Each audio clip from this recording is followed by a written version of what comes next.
Pemirsa, Satgas Penertiban Kawasan Hutan menangkap 4.610 meter kubik kayu asal Mentawai di Gresik saat dikirim ke Jawa Timur.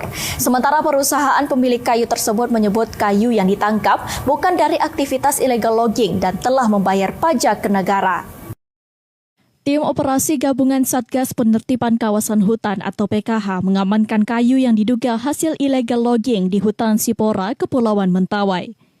Dalam pengungkapan itu, tim mengamankan 4.610 meter kubik kayu meranti. Pengungkapan itu bermula dari penyitaan ribuan meter kubik kayu meranti pada kapal tongkang di pelabuhan kawasan Gresik, Jawa Timur.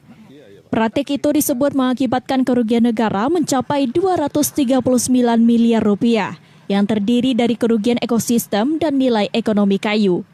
Direktur PT Berkah Rimba Nusantara atau BRN juga ditetapkan sebagai tersangka.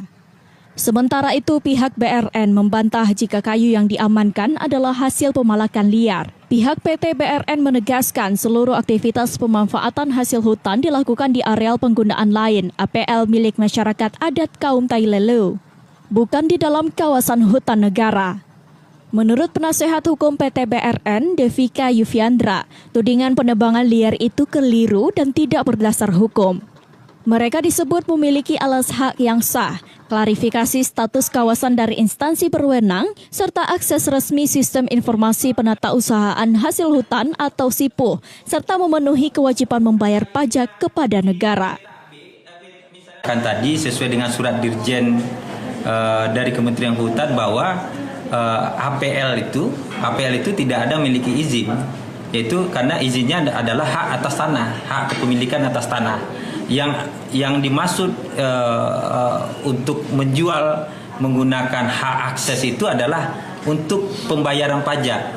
Jadi karena ini dikomersilkan, maka perlu negara mengambil hak atas penjualan tersebut, dan itu telah kami lakukan. Itu makanya tongkang yang disita itu pajaknya kurang lebih 1,2 miliar.